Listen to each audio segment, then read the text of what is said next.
Jeremiah bung som ni le pathum chang ru ilong chiramu ahun chu in juda chu chandam anianga Israel chu him takin awma tin hei heming an lakwa tu chu ni laupa chu kan fel na ni ti hi rom khuwa mi te ne na pol le khathon bungli longai thale ila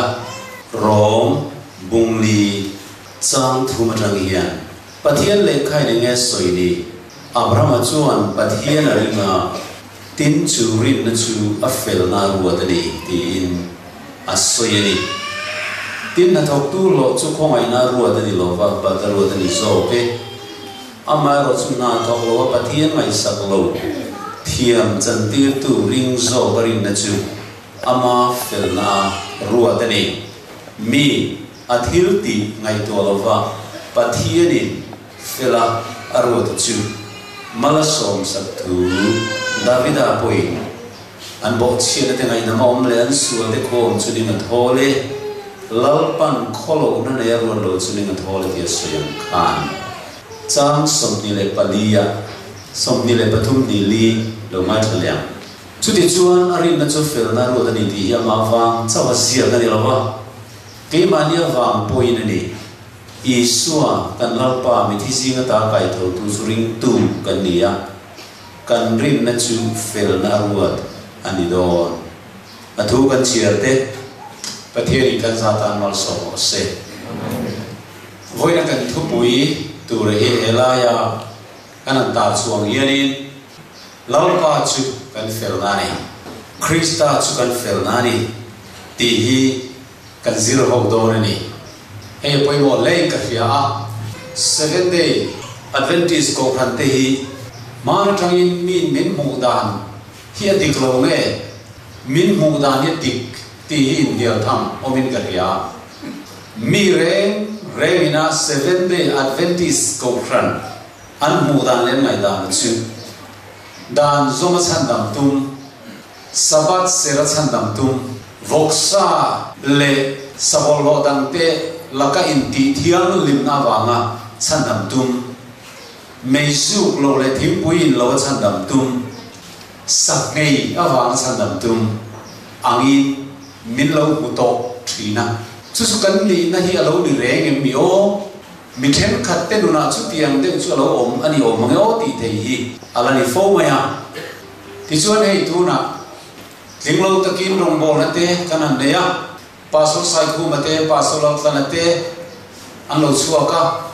cross an on ore ema an diak nung zuin ke ni te pastor thenga te pastor sai si ke te pastor ma son de le bidang dan te po kanan aw velo lawa tunai ya tv la ma te po ka sermon ni na satakin theda ania khoi ki pa han kal po hian in tu soi kan lo mai thati thei ya nom sela he kan tang in 7 day adventist ti hi rin na wang san nam ne in lo tui pui ve ta ni mo te min an ti ve la ve ta ani mo han ti chon na kho mai ani tu thleng po ian mitam takril ruwa adventist ko khana ian hetiam ang deu hi ala om ni ten ala na wangi ko khani anun turangin anung thailo nin alanga tuna hian Ted Wilson GC president adana nan thangthar le hi kalom le interview an ne akana thu soi masabera he kum matham lom le tura hian enge ingai poimo ber tur te tia asoi poi pali nga zinga khan asoi masak ber chu krista kan fel nani ti hi kanuar ber tur ni adiani hemi telo chu ko khrani kal thei lawa ko khrani nung to thina ma kan son thei lawani ati thil dang dang tak po sai chu kan soi man non lawa chu so voi na hian kan thalai te nuna po hian he mi hiat na tlak sam na le chumi su chan na tak tak bengar hiat na le thin lung hiat na mai ni lo he mi hiat na mai ni lawa ataka chan na le var po na tharau khoi na ta takatran krista chu ka fel na lo ni ka thil ti thate mo ka so pakhat pe le ka dan zomi kafel na tan pathian in bin ro saklawa heti chunga ka ma hi Krista zara Isua zara rinawa mi fela bin pomaniti khian na nung chumi sunei na tak na chu kan ma moa chumi chu thalai te po yen kan lo tlak cham fo thina wa ngania kan kem na te mong song kem kan an do kan an zai tui dewa ma se ka khan thani thum ve chau alai thina tina them te chuan sa te kan an ngeya kan an ngei tir vel chuan kan lim le kan lom le sa kan ngei to kai chu kai don lo sai chu chan da mani don lo wa ro nu pon dong lo wang anung chu Krista local mutu sing apon tel don lo kai chu sa kan ngei to tin sang ngei na te kha lumoi na kan han mama then kha chuan sabat kan ser uluk viau a tha kan ser tu ponia sa te po kan ngei tu rania kan than zel na tu rania he sabat ser te som pa kan pe te po kan ti ma moni adem mom hau lo ni amaro chu aya poimo oril masazo nuna kan experience tu kan nunina tong ngei tu ra chu ni zan ka soi khan mimal tak personal tak mai Krista ne na in mel hiat na le in zom na nung tharau thiang li mina kan nu na nuk pian thar na dik tak mai Krista ka fel na lo ni sia lo om lu tuk mai hi sumi su hiat na chu kan mo mani ele ji ho ti chuna le khazia letter ati pex ni somthum pariya sang ka ko pathuma zia ka kan the past experience of God's people are not to be counted as that fact. The record is to be kept in mind, for history will be repeat itself. Ti alozia gani. Hun liam toa thil kal tok ten te kha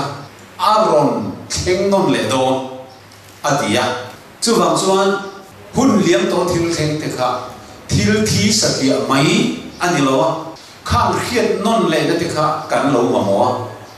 chung te po chu lo theng le don mo kani ati ani kum sa ka sere som le pariat kuma Minneapolis a pathian ko khan te thil tong kha thil poi mo tak mai voi na yen kan khiat tran ata ka duwa hey tun 5 years kum nga lo ka le tu ra yen Krista hi kan fel nani ti riwo mai ko vel puma kan sai do na ni chuta chuan voi ni soi hon na masaber pulal lian thangan nei tur min do wangi enge ka soyang ka ti khan he kum puan hi ro soi hok te min dia chu wang chuan poi mo in ka hi chu su ka ro soi do ni kha thil ten ka 7 day Adventist members no ni to song song te yan kan khiat ngei tur thil poi mo ania kha mi tu ma buai na kha voi ni khen hian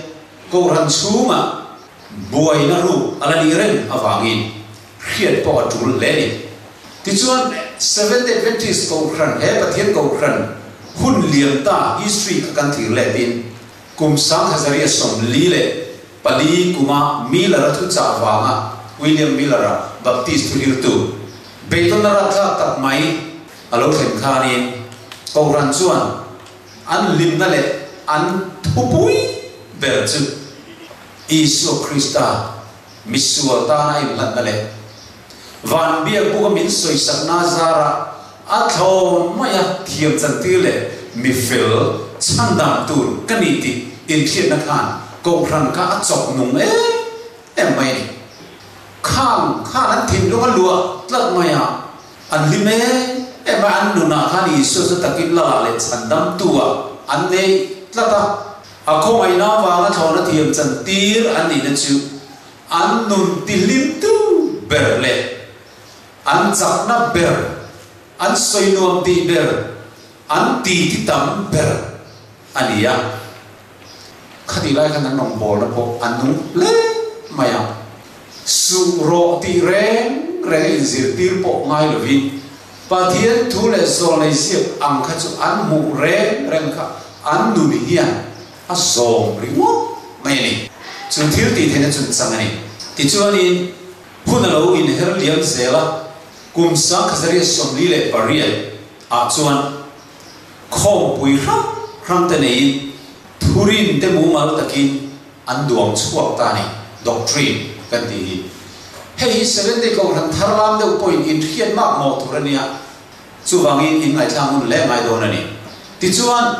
atlang pui thurin hi chitin an thena ko ran po dang te ne na kanin trom theilo thurin le ko ran po dang te ne po kanin trom vek thurin au mani chung te chuwai la panin hello vai thei tam tak hian a toi te kan soyanga ti chuan ko ran dang te ne na kan pom tlan thei thurin te chu Bible li pathian thok khumani tiang chi te na wanga chandam ti te tin trong trai poimo na te lali solo kalle donani ti te le sim na han tiang chi te kanin pom tlang liam liam amaro chu khati lai khan ko khandam te la ka dam lam na an ne chu sabat nisari niya kan chaw durani ti te le vana bi buk ta Aoma sudah son Kristen kan ayun rong bolani ti zirti na te ti vantir kong pathum thuja puan suate le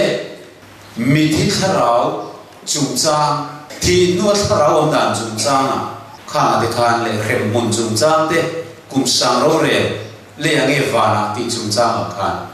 Adventist ka khovel Christian dang te ne kaninam thailo le he gun lai tang yen thurin tui puina alo zual chho khret annum dilim tu ber isu Krista chu misua de ta ai la chu me thi sen zara ke hi mi fel kaloni ti lim na kha an soi tlem ta tiala sabat poimo na te dan zum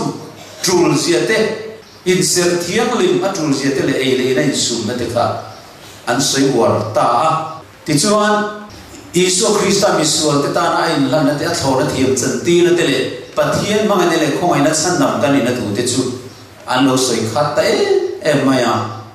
a chan di an khie te chu pian thar vek to le ri na wa ma thiam chan ti na khathiam sa vek to ni ai ngai wangi Isu lo kal le thoi tu ta na in pe ya thu pe song vek poi mo sia ka an soi war ta ani a tha tho kha amaro chu achan pani le na chuan ko khan dim thar te anya wangi pol dam te ne na tharau lam in do na alo na sa member te ven him na hum hal na atan thurin hum him na lampang doctrine in dial khan kha an dapa an pe war ta pol dam te pai thak da pol dam te sirti na diklo pai thak dan te kha an lo war ta tiala apoimo permai tinung tu tharau thiang lim Krista rin nazara thiam chan tir kan ni na mi ron khia thiam tir tu ber tharau thiang lim le Krista kan fel na thu kha an lo lam chia tiala ato ba phei chuan Krista rin nazara athona thiam chan tir kan ni na thu te hi an pom talo hia ni chu dan zombie poi mo per tikha alo la tat nai ni ko prana khan Krista ai dan zomna sabat se poi mo na vok sang ei poi mo na lam akha an lo volienta ani chu ko prana tharau lam ro na thim na sata mai ron thena ma ni dan zom thani thien na midang ti chu ko suar hien na mani fel le thai khian na akhan ni ar khoi lu ta chuba ka thil thati le dan zoma wanga thiam chan na le chan dam na kha mu thei ang hiala rin na kha thang thar chawzela khan alo chuak ta dan zom poi mo jian soi wor lu tu na lama Krista kan fel na thu hi an lo thei gil ta ani ti chuan ko phran chu tharawa arrow ta vong phong maya an ding thel thowai khok te chu tui hul luk mai kha da nangi an ding hing bul maya thing bul mai kha ni he thu hi alo chia ve tu ta what every seventh Adventist should know about 1888 the pek so akhanin tarlan ani boka ole sanghazre so pali vel khan LMG White kan ilal pa sol nei chuan kha ko ran din mun khamu tir ni ta he tiang na soi ta ni lao ti ke din muna kan oma isuanen in zom na nung kan mamoni ti na ron soi chan ta thina abi takin rong bol tu te singa tharau thiang lim lung chiat thak takin tlak cham ania chu wangin ko khran anon lak lu chun te po thu tak pom tu le khevio angala pian thana tak tak nei lem lo sabat tik zia hiron lu te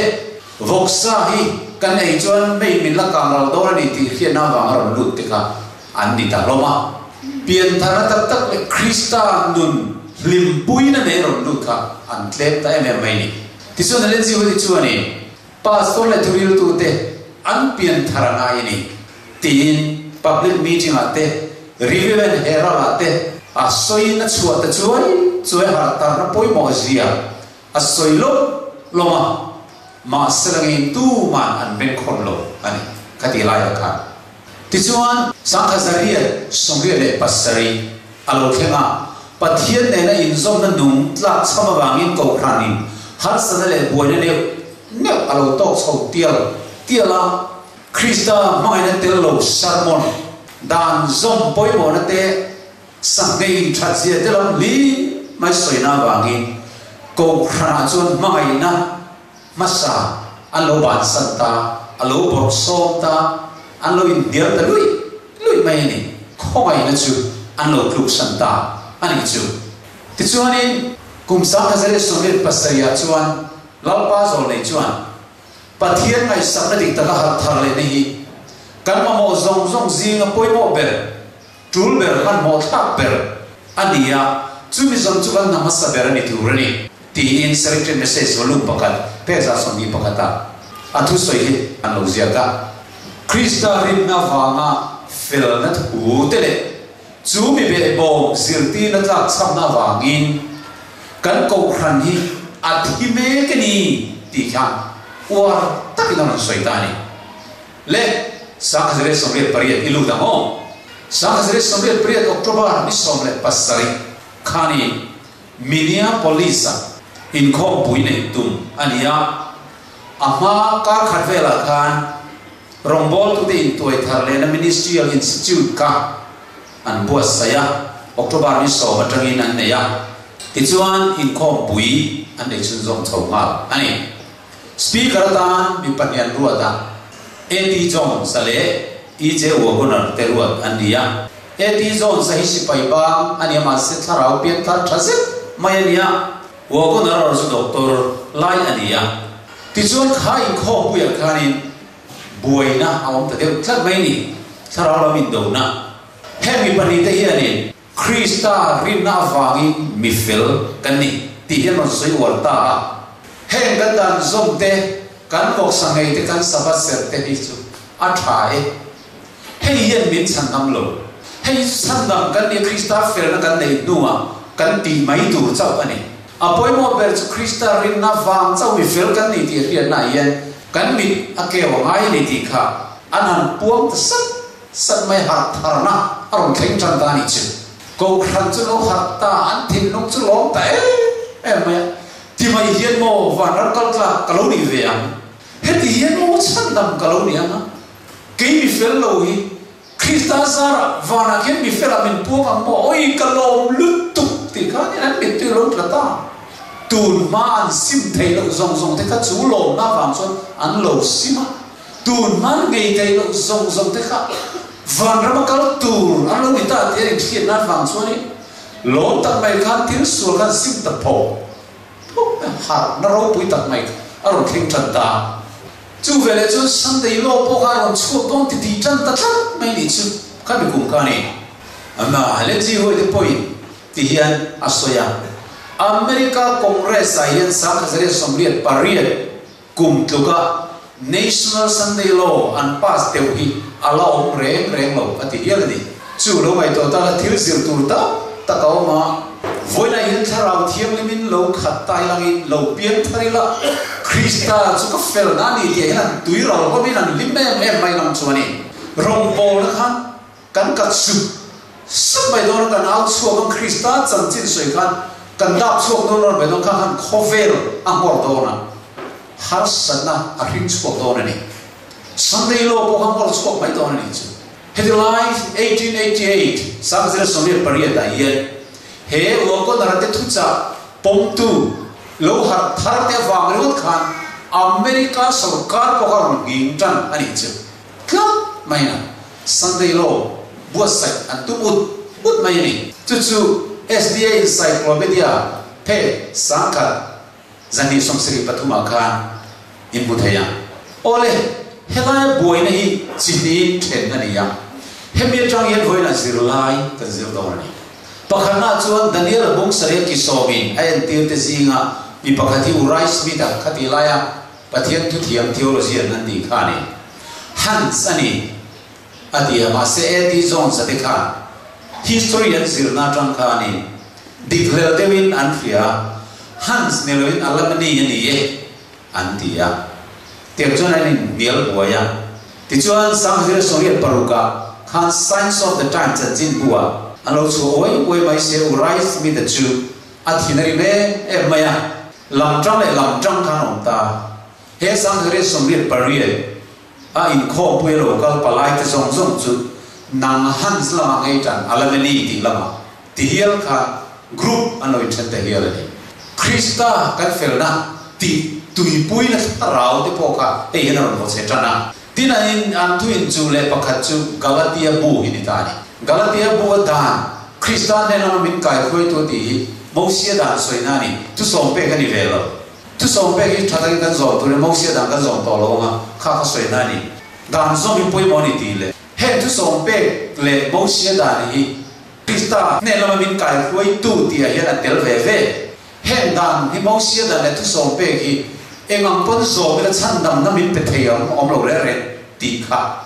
alo ni le ta in dial na chu athen in dan tu som pe so mi chan dam na ni mo sia dan ka chu so ma ai lo ba tu som pe ke ro so kan som chan dam kan ni ya ti an no sir ti ra ma se ti zo se le wa ko na te hian tu som pe mi hing ta ka som na mai hian chan dam na pe chong lo chan dam na chu Krista Isua chaw o mani chu mi wang chaw chon hen dam te thật takin kan zong thei chau don zo alo ni ti khan an kon khan India na alo chok ta a ti chuani batla chuan the law in the book of Galatians ti bu kha wa ko na te pe na ang siak ta nge ya Galatia bu ta ti soi na tan kha chu mi chan le na tan chuani wa ko na te khan e ti zon se khan ni Galatia bu chan chin tha Gospel in the book of Galatians tika an chua vele ta chap me ni om je ma len chu le lama tu som pe sabat se boksai lo hi chan nam na ni kan som tu re ni ti soi war group an Galatia hian dan aron soi dia the law in the book of Galatians Galatia bu dan aron soi war ta zumi pai kha man chuan hen mi pani te hian Galatia bu chan chin tha anon puang ve ta thung bokani chu mi thuin chuan ko khana boina lo sok sok te zela ti chuani Galatia bu hian dan chau na lawin pathian dan som hian min chandam theilo fel na min pe theilo Krista min ko mu tu le kani Krista hi dan ti bang tu le dan to na chuni min Krista ne chuan dan noya au to lo ba kai hoi tu noya au to lo ba Krista kan om to dan chunga min len tir to zo kani ti hoi zong khan wo ko na te chuan an soi thuma e ti zong se khan tam ta khan an pom thei lo wa ti chuan wo ko na te ho hian dan so man soi chi ni ti zong khan an be le ta kan thurin an ti der thong kan doctrine an soi ki ngani ti zong khan an nga ya ti chuan sabat poi mo na te an ti pon lang zo ve do na lo antia an thu pui ber chu chan da ma omi du chuan pathian dan so i zong tu re ti kha anon pe ta mu mai ni ti chuan ko khana rin na wa fel na le dan zum wa nga fel na thu zir ti na chuan mi te ri ru chu kho pui ru te po ka aron ti boy le ya hei wa yan ti sai kharau lo ma boy na a ring chok ta ani chu so history tle in lo kiat kha kan duwa ti chuan kha mi thu chung cha ma khan lo pa zo le chuan pathian atang hiat na eng ar nong ta a kha ko khana thu in chu pania khan dik ve ve ala dan som te thu som pek som te hi chan dam na poi moni ti sirti na kha LNG với chuan ở đâu đó tất sắc này thảo theo những việc tiền trong Eddie Jones là của con là thế hiện pathian trong van credential này thu cha anh làm buông à gần thurin dòng dòng lại bui ber Isu Christa cháu cái căn phèo na này tị thu anh làm buông này cái thi sen dùng giam dòng hiện amen đấy anh làm thì tất sắc này rồi LNG với chuan he mi sirti na telo chuan ko ran ya dam zo lo ba dan zom thu be zom ti ringo ti chuan ko ran ati khoro lu du ka farisai te sa khuwa ba a theng zo lo chuan kan mo per chu Isu Christa asar mi fel ka lo ni eng ma lo mai ka ni ti khian na nu ma tanga pian thar na dik tharau ti ani mar nai kan mo chuan dan zom a tul ti ti ai dan an zo tha zo tai do ti kha apoi ni chu ani ta ni kan man dia me ti chuan in sa ka sari somriat pakwa he thui ron ziak ta letter thek somriat pangana mitin te ta ni so Christa felna rim na wa felna zirtina tan le chiang kuang ta kan ngai to thina ta an ma ta ran thin tu rani he thu pui hi soi war lu tu ka om thei lo ron ti ta chak mai ni chu mà sẽ cần cầu rằng là cho Christa cháu hiểu lâu để thì cần đỉnh mà không mày sabat sẽ cùng tu vóc sang ngày tu thì về cho cần đỉnh harang rồi không in thế hiện rồi mà sẽ Christa cháu khi đi hành đi chứ upa làm đều phải cho anh một thuộc để sang mấy chuyện chứ tiền không cho seven day cầu rằng này Judaism legalist anh ta sát trong cho anh dan xong rồi mày à phép phun ta cả ti thup thupa western culture anga biang ina din ngil uta khom ta ka omri hon mai ngai na tlap mai te ka kan ko rana ka anlo thi na ni ma se zone elen ji hoi de chuan rin na lo chuan pathian ti lom thein ani lom boki eng porin na lo ti chu suala ni sia rin na kan mo hi thurin de pom satia na mai hi ni lo churin na chu mangai na thokaril ru ti thiang lim tu ni तीन ते सभी वधु वलु बधुम फेक जरी सतु बरिया दार जी का ग्रीना वा फेलना मी fail kan ni na thui soi war lutu a om thei lo hei ti ri sin lutu po a om thei lo ko khana kan ti reng tu rani an ti tari mo mai ni chu le bithen kha chuan ri na thil ti turin phur loi na sam ta nei hi ma moi nan thria ma se de la hian lal pa zo ne chu ti zi ke ni Celestial message volume bakat pek somriat palia rin na thil ti turin phur loi sam tat na in na tho ama mo ni ti ngai dan nei hi ama mo lo an ti tur zong chu pathian thu mi dang te thu kan rin ang cha rin mai kha ania phur loi na nei khera rin tur de lo phur kher lo gan pathian thu tak kan ne na soi puan soi kan thian te thu soi kan o yang hian lo oi mai tur kan ni an ti phota ni fel na ti dan thuoi na hian ia dan chuan fel na phu te ni chu mi hing mi sual in dan la ka bat chu ni ya ma se chu mi sual chuan a ti thei si lo wa chu fel na nei thei na chu rin na fa chu adia an ti ani rin na in Christa that na chu pathian ne na kal pui the ni pathian chuan na fa pa thuoi na chu mi sual bat ka na alo poma an ngai to te le in thiếu thì cả alo pom alo ni mi alo kan in von fel tum te lo pom alo ni reng lo pathian chuan afa pa thoi na chu misual te bat tlak sat na alo poma nan ti chap ta mai ni he tu suri bali kan ti hian a volume pakhat na zela ka rin na chau hi thiam chan thei na tur din mun min siam sak tu ani an ti ka mai ni eng vai me la li so Christa khove la lo ka anam tan Israel te den kan anin rem thei mi lo kan ti chuan juda de kha dan so choi sang em mai sabat choi sang em mai thiang lim na dan war em mai sabol lo po ei du reng lo in vong thiang lim tak mai khan ni ma se Isu ne anin chai thei thak lo mai ni chama rule kha teu an ti ko mai than pon lam noi var moi tak angalam ma se a chung chu mi thiru ro ong khom nang in ni an ti tlak mai sabat seruluk ho thu so be choi sam ho sa bolo ka in sum na ngai sam ho ni sia ka enge cham kan ti chuan Krista chau ama an zinga lo che nga ka an suala aya talina omdona cross athianga zubi tisen suala zarle pa thuo ina zara chau kan Kovelian pathian ne la khengle the chan nam nam bole dona ni ti ka an khepa silawa ama Krista po ka an ngei lawa bel sibulai ni ram huila le ni an ti ta so nge ya miswal te lama sim tir tu lo kal kan yan ti pe kha chuan farisai tan kha o ka an na ngoi fel an lo ti sia tra an lo ti sia mi fel ta te lam tu lo kal kan ni lawa miswal te lama sim tir tu lo kal kan yan ti pe kha chuan in an ni fel e trai te ho tan chuan a puat khala ngoi mai ti hian soi se la tu ma hi ma ni thil dia thiam in chan tir thei anom lo sual mo phurna atang le danin thiam lo min chan tin atang in le bo chiat khem na tanga min chan chuak thei om chun chu Krista to na le thi na le tho le na chau yani ti in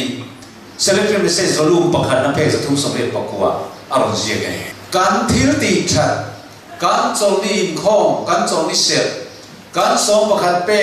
kan dan zom kan thing puin lo kan sai lo zong in min chan dam thei lo atiani chong chu zong la ka tang kan bo chien le dan in thiam lo min chan tin la ka tanga min chan dam thei yom chun chu Krista Isua kan tan a tor na le a thi na le tho le na chau ka ni ya sumi rin na wang chau mi fela vo kan ni ti su pom tu te nu na khan khamuan na le lom na li mom lutu alo them thina chung chuan dan zomi tu la ni sa po kan nei tu la ni ti a fek fon ta ka sir tir tu te a in pathian mit mo adan an zom tha thei zo in da dia le a ti le in da dia rin na zara rin tu chu hel sual le setana fa ani na tangin pathian fa alo ni ta ama a that na om awang ni lovin ma se Kristan fa anga alo pom na wang zo kin ani Kristan sual alo pursak na wangin misual chuan ngai dam na fam kim adong ani in khom that pe lai pathian in ngai dam don chineringa trong trai komitel kim te lai kan ngai dam don chineringa chan dam ni ve tla ki ni loi ngai ni chuan kha it ding lo ani khat ye ti pe lo le teu kha ting le do don lo kan in fia nang ma thil ti thale thalo ga I chan dam na I te thin ani chu kan te thin ani midam ta chu wang chuan kan in khom that pe viau lai le kan trong trai pe viau lai kha chuan ding ve tu ra in ngai na in chut na kan zu nei thin kan in te ding ve fo chu tiang ma ni that na le in khom tai ma na le thil ti rin chan tu de chu pathian ni pakhat ma chan dam ani don lo alo ti na ni chu zong ai chuan khang zong awang dilowa ede kan tiang jena kan siara ka ai o tu Kristan sual lo pur sana wangin misual chuan ngai dam na adong thei chau ani zo Seventh Adventist Bible Commentary volume paruk na the sangkhat som sai ai lo chuang kau ani kan thurin lai mu hi chalo thangoi ngoya ma se chu ma chen ko ran ho in rin dan kan lo nei ve hi alo sual thin alo ni ko ran ma sa kan pioneer ho kan thurin lo siam tu de khachuan Bible mil thapin thurin in an lo duwa ani commentary ate na lo chu kau kalani em tin nge mi chu Kristan ne na lo kal pheya ti hi zo na ma a chan na chu ti hian sai Kristan ne na lo kal na ra bi masaber chu pathian tharau thiam lima hi na kal na he ni ya he hi nei min a chan chuan asim theina turin Krista lam apan ti na ni Selected message volume pakhat pe za thum som kwa mi then khan chuan Krista ne na an kal theina turin phurna kan ti chuan he mem emotion phurna sang tak pi an ha thina ma se tum nari nom tak ne za ngai na le khomai na kan ma pharaom pom turin ne kal mai kan ti tu ri so anen pan mai kan ti tu the thum sam ko poro ka midam tak chuan pathian ne na anin rem the na tur le thiam chang anom the na tur ri sir le sam dan han zom le thil tha han ti masak an tum thi ma se kong om chun chu Krista chau hi lo ni chu ti ma Krista a thil thatia in atre ren chu ru mang le suam mang te ve an ni ti in chaton ha fa the jali som sari pasari akha alo zia po ni chu mai to ro le voi da thalai mi ta lo kal te u lim le lom te zon dan te san nim tum dan te a fu lo vai chuan a poi don lu tu ke tu na kel ka tharau an ti ka lo en ve thina ai zon khopuya kong lai dunga traffic jam khopa pathian ti lom na nei ngai to men ti na an bing bilet an ti ni kha bar maram ka om lai ni ya WhatsApp bel tangin kan lo thir ve ya kan lo mu ve ya karil ru anai me mani pathian kan pathian hi ti lom anata na bing bile hian trakai pakhat ma anei lo ti voi no ka soi duwa milen be ho chuan setana betu te ho chuan ram huai betu te chuan an pathian an ti lungoi theina tur ni don chuan ti an taksa den ti re theya chir dia ga te an luma nisan nuaya te an luma lungpui chunga te an thua thosi an in se lui tira an taksa te an zai thi thina chu tiang an in ti re theya in ti riom chuan an pathian ma in ngai tlomin an pathian khalungoi doni an rim thina ni chu an helai har na ina aken fulo em mai achu zoram Christian zong hian thia se ka dum chu kan pathian hi bing bilale taksati kheom le intirete chir dia ka bo khupte khatia ka taksati re theina wanga tlon lungoi chi anilo chu tiang pathian anilo kha na lo ve lo Isu Krista a kan ayo fa pamin pe kan tuarai min tuar sabtu kan thiai thia an chedong ra tha tak tuar tu Krista a kan ichunga pa thinor zong chu le bu alonia farkhan ma bang noi om lawi pa thinor na chu Isu Krista na in kang vek to kha Krista Isu han kan chunga pa alung oi to chu alung oi na Krista chu kan ngai sana kan lal kan chandam to ta kan poma ma ni mi malal le chandam to kan su pom chia kai ma thir ti wang ni lo kai ser le sam wang ni lo kayo Christian thina ka min tor sana wangi pathian in mi fela melo pom fe mai alo ni ti pom tu te le lim pui tu chu mai pathian aloma bing bi le kha ngai ve to lo ni tin in ngai to de tin an bing bi le kha ngai lo ma ni man ni kan thian pak pak ka lo ka ba aming soi lo la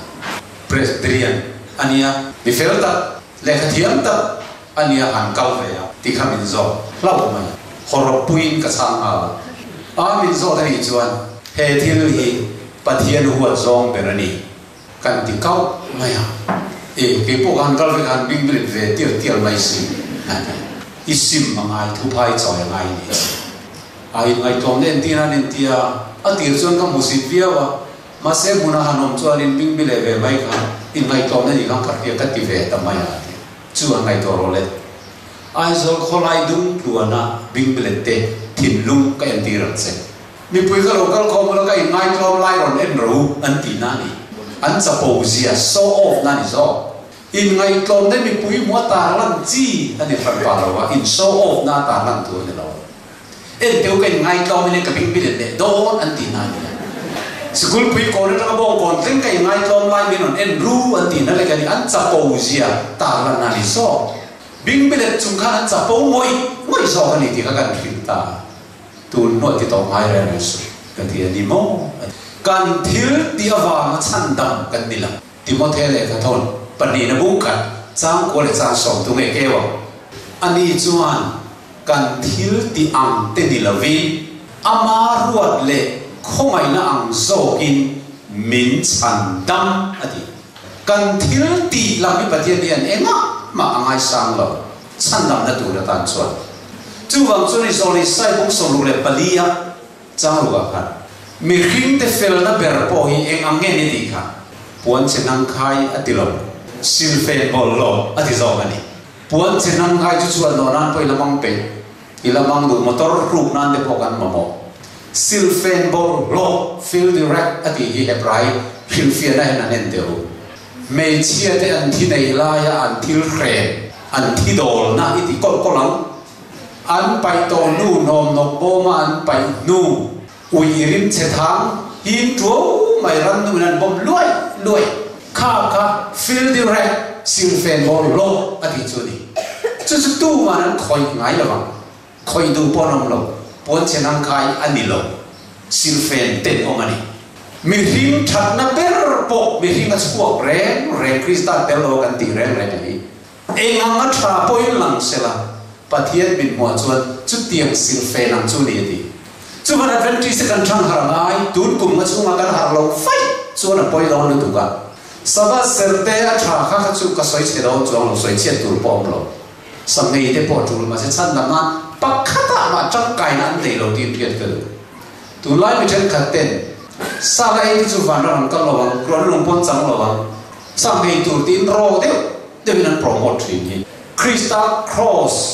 niel ka na niel lu tu ania kan sim tu re ni hey rong kan bol na bar ma chuan a mi point hian ga ringa vo bi ki pi vo bi ki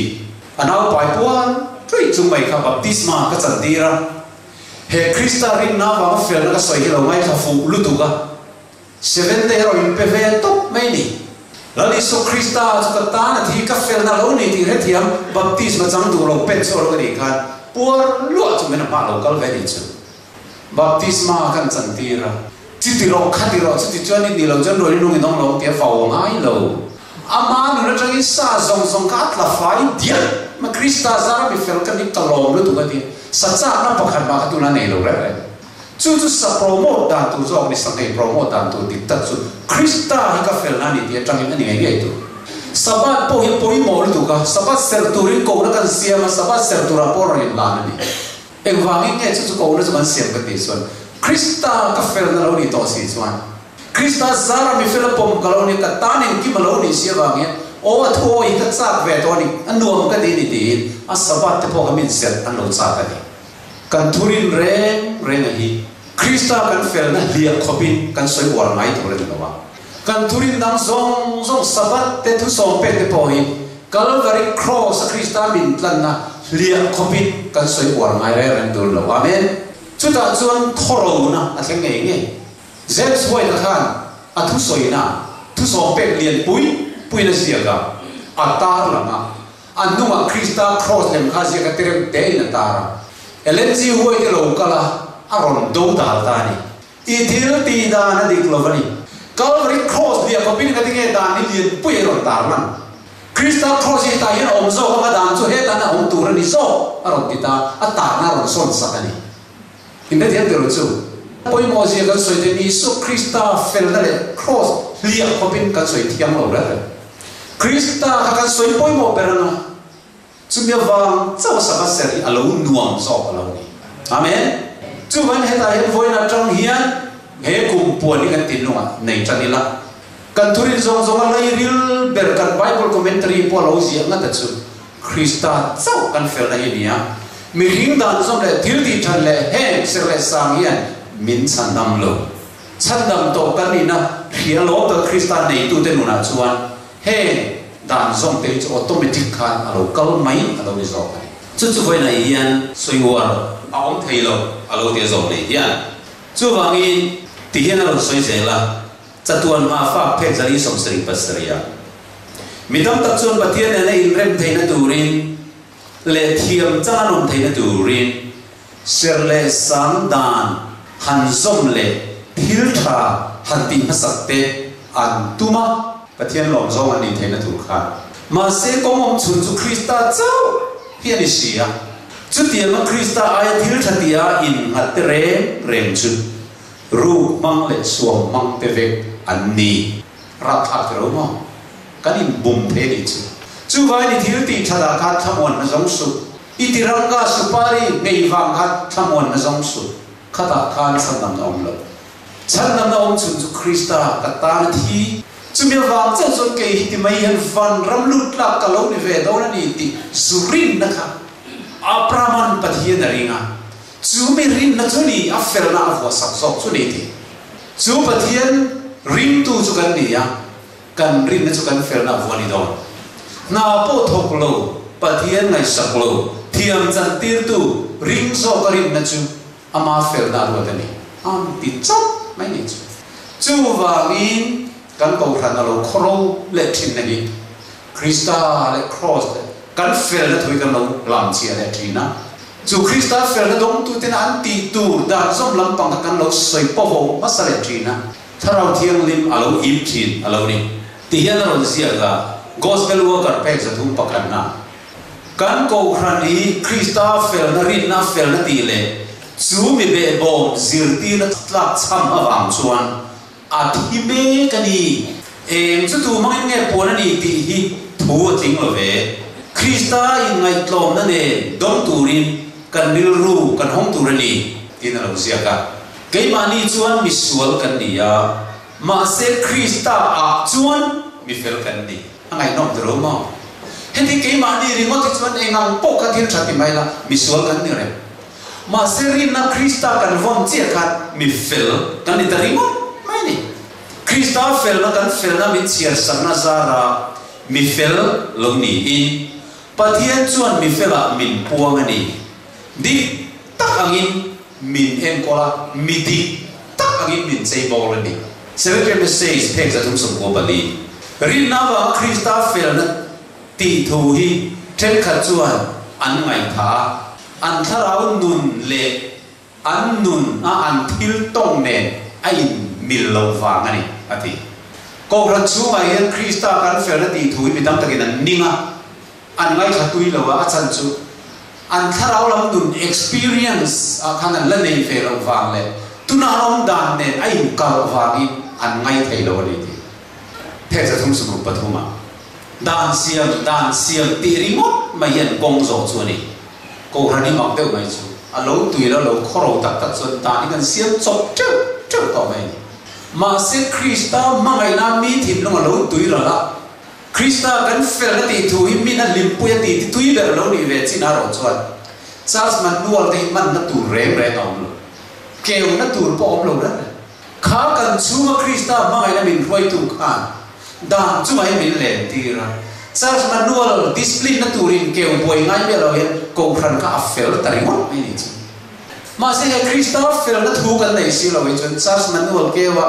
Charles po thut ngai mai si chú vàng chôn với này hệ Krista cái phèn là lâu đi tin khách hiệp turian bắt hiền nè là ít trong trái hay khá đầu thiêng li mà trăng cháu hiền thế này à tu tên thu soi thiềm đây bên mua mình bẹt thế anh ấy cái mà nên nó trong trái nó cần vào qua khá đầu thiêng li mình cần nhiều nó rồi sụt hồn hết thì mấy hiền chân làm cả lâu đi thì dù khiết thiềm nó mặc gì đi ráng mình tuồng mà khá vay bộ khá ai ta chú mình đi bọc tu chú thảo thiên linh gì à cái mà đi trong căn vai bọc tất thế rồi mà sẽ thiên lung chú tất cả trong trái nó lẽ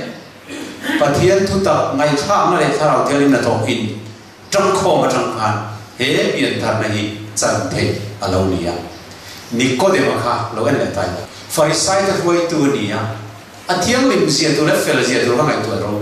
dù là một cái sự chết ai mà nó đi đón lâu thì khác chiang xa sa ti vel bor le sa bol lo sa ti mai kha chu chete po ga ei don lo ni ka chiang le tu ka ni ma se i suat ne na lo ga kha khati kho pa ko ran dan zom fam kim sabat ser ulu thiam ni ma dan zong zo fam kim tu kha mamo alo nei tlo ma la li su kha ma dan zong kha pa kha ma adem lo kha kai ti tur ne lo ti lo re khang kha adem lo ma se apoi mo per a hiet lo chia la hi la chu che hi ni i piang thar tu re Krista chau kan fel na ani heng dan zo te fel na i lo ngai palange ke ma itana ka tur na sara chau i chua pa lu ngoi ti i lo hello palange atina he mi khian na hello thang arro atina Nicodemus kana ti ra he thiam lo mi tar no ri ting e pian non thia anu pum chu anu tin piang le te yang mo te ti he wo ni ma se la li swan kha ti sa piang ka su ti sa piang ani khala ka soi ni lo ke tharau piang hi tin tharau pian thang lam aron se tira ti chuna chan chim kan chiar zer chuan chatuan nga fa ka kha Nikodema ka apiang thar ta tak mai ni chu male Isu Krista cross ken be an ni an mu chia mai kha lali sun he ta sana counseling alo pe motion thalera ta ru la khai ka na a ena piang andam ang khan mi him fa pa po hi ati kha ma ai ko ka isu kha thing le ra cross a khai ka ne lo do na sumi ring chu san na mani don ti an thila kha Nicodeman cross an thir vong ka he lai counseling nei lai isu tu sai ka a thiloran fe ta war maya ka cross ti sen luang chang kan Nicodema hi pathian na ngai ta mani ti an phet ta mai chu an nun adam ram ta tu ka a ma ti sa ka sa khuana dan som ma tum na song ai tha zo kin tharau thiang liman changi tu na chuna tharin pathian dan ka lo zom tai ta Christian ti du da le ngai sa kan ni khom lai ber po asum le pai ko khan tung ting tua alo chang ta lal pa sa ke nom ro se voi na ian he thurin ro pui lu tu mai Krista ka fel te hi o kan thalai te hian te sumni thar ne mi tuine bia kin an report hun mel mu hi ka cha ani hei ke manun tong ngei po alo nia voi ni thang chak lo tak chung po thu khil tu mi siam tu chu he Krista ka fel na thu hi tiam na hi lo ni hei khelo ni lang chon voi na ka mel in mo tong mai lo hei hian ni rin na ko ma kan chak lo ber lai po min ti chak thil chu ai o Krista van bia ko min soi sak na te misol ber kan ni lai po khovelin eng ma lo min ngai lai po chum lo chat lo mi tuine na min lo dil sak tu Krista ai o tu ka nei ti hian na te hian lo wi re to po ni la chak lo na wang in khereng chuin du lo chung te hian a che sual te dia mi pan mai chen na te hian du lo chung thin lung chu ri na thalo ti khe kar chung hian kan ti sual thei thon chu tiang mi hing kan ni ma se chu zong sama po chon pathian na pa Isu Krista kan tan min pe a chu min rin na han thir le le a sim na thin lung ne na pathian na ma lo hoi le khan voi khan ma lo wi re lo ngi va na ken a ming chu pon chuak ani thei tlat mai ni chu chu mi thuru gro pui lu tu Krista zara mi sur dan bu ye sual chun zong bia har em to thim ni thian dun pa ni hian thiran ruwa ru kan jing khop mai ma se tum khat chon man ta a thian pakhat zok chu mi hau safa khania an ber chuak le ta mai lu ni rang khan a pakhat zok chu mi thai fa nia ber tu nei ve lo tang taran thiam long chan tir convict lo ni ta anu me thai chu na fa panai chun khani si tang rei lu tu tu kum som tel te meu man tang tu zu lai lan lu tu ga ai lo tam ngat maya choko por po ei thei lovin ai lo ting khom chuan kum tam tak kum nga kum ruk vel se tan lo ni khan ava bel ve ta ni chu khami suak ti chuan khami suak ne na kan ro le tu ti chuan voi na tangin lungin na tangin i chuak thei sa len tai an vatia chu pa chu ni ka tinge inui atlan che abel che tian va hila so inu po hela ye local vai moro le an ti ta kan nu ni lo dot min thil su ti ta ni e hi nu lo an nu chu kal na ya boya boite tin min tuine afa pa chu ba poma en de hi ka thei pa to pin kai lo ve a i thian pa ka chu mi hau san ni wangin an tlan chuak maya ke ro chu tiang kan ni lo wa ei kum tam tak kai lo khami mang kan ka tlan ve che ka khol khom lo ka ro i hong du na an thi an du chun entry na a o chun anu o chu a mera kana ang si lo ka noi ni mo ti ni e i fa che mem si ve ni e kum nga kum rup te meu so ko por po ei phau la min he ta ni na chang chui ni the na i ta na ka thoka ka in lo ka khola chu mi chuan ka be la chu ve te ka tran chu ve che ni ti an ri chuan afa pa chu tap ta ni ka no min mai dong no ka sol wang hi ni fa lo tuar na se mem vele tin anu ne la chuan ngai dam adila ti chuan a thonin lungna tang chuan a chuak ta ngai dam ani ta mi fel no ngai alo ni ve thei ta lime e minina chuna ho ta zel ta chuo chan chin chu lo thang da ta athil ti sual pui pa me sa pa kha lo kal le a e kha thiana i lo chok ve ta mo te tu lai khol chok thar thadeu ke mai so lai son rup tur ka hol le to tu man min bu chok thei don to lo ra kan varu le don ni man to don lu tu deli ma se he kan va ni ting he sa thiana ka ru thei to lo kan nu hian tu war ka sual le ni kan nu ka elian ka ti sual ngam to lo ni ti na sa Isu Krista cross kan tir hian kei mani wa ma pathian fa pa beram no liam thi nuang sual na ren nei sila vanal ber universe siam tu ma khi pui te hum kom tu zam ko le sur le chong rei hum te akul pa choi kam thei tu pathian ni sia kha chandam ini thei tu re van ko pui chan le thei tu ra mi khring a lo pia ma boy mai siam gets mani tala calvary ti sen far soi soi ko pa liam tur kha an thir ta la chumia wang chang chun fa na khen mi fel puan i lo ni in thia ta chuan i lom lo thei hei kharawai war po ni a chuan ka valo mem lal pa kei ma wang ai tuar na min ma ai wang ai tuar na calvary la ha min huel ka thei gil che pal su la po tu nan lo soi tha i lo sak pui ve thei to ma voi này này pathian nó ngày nó rau bùi lứt tụt mày adventis của lần xưa mày cần khiết tuổi hay cần lộc phải thìn là vâng ai sang ngày te mày du lâu te học say lâu te sabat te cần lộc soi uar lệ pat lộc thìn tí chia thì cần history trong yên cần muốn chú tu mà cần điều thấy lộc phát nó ông lộc chú vàng chuan pathian in ten Wilson ang mangin tuôn cùng ngắt chú mày yên kan thu pui berak Krista kan felna kan puang warama hei lo hi jan ko ran akal thei lo ati top mai ni cha he thu cha yen ko ran alua ni jang chuan ko ran he lum nuam ma thalai te nun alo par thana nu le pa pon lo har thar ve na ko ran hi lim do na rong abol do na ni chu wangin he tharau thiang lim pol na changa Krista kan felna ti hi kan thu pui ber ani tu rani lapu tu chuan misual thi tu an khen be kha fai na lui chu ku amangin sual mai la min la ti thiam lim thei atia he Emmanuel thi sa kha cha to ka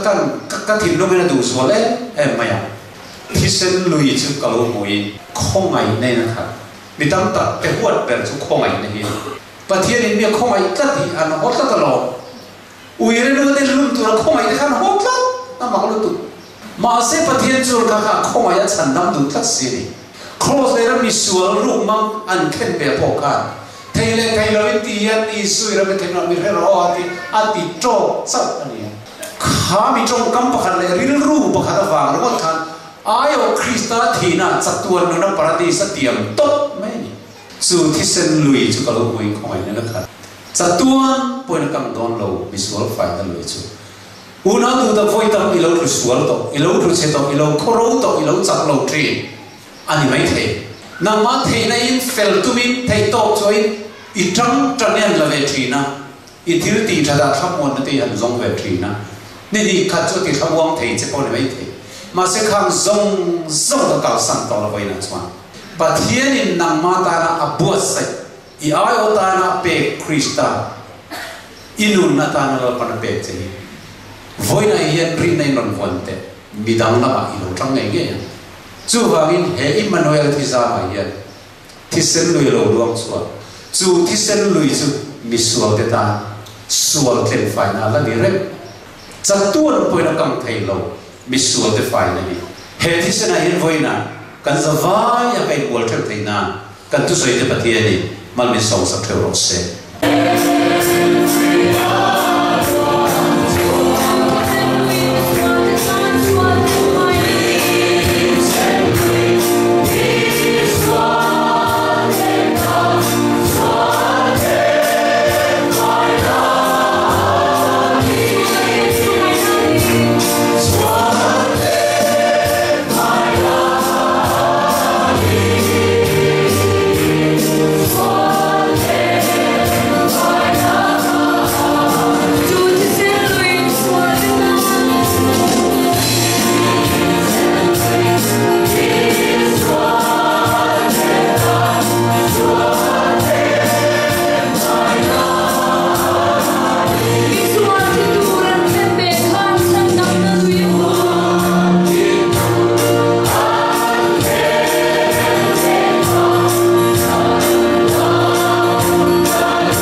kan hun bul dang to thengin buai na le har sa nong lom in khoi wangin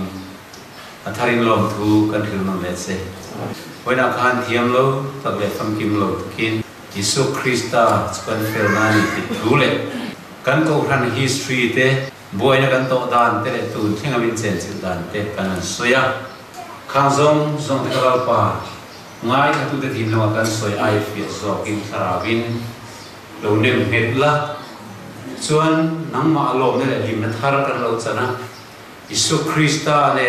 in zom na nung ta set na ya enge ka lim chan mi zo chuan Krista kata na thi chu kan lo ti ve thei na turin heng kan thoi na dang zong hi ti tur ani veka ma se heng zong hi Krista fel na te lo chuan thon mai ni thu kan puan te ka om zia kan lo hiat thiama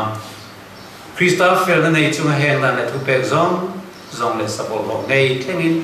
sa zong nei thengin a thar kan nun chu hui thei na malin som sak turin Isu Krista mi karon ti le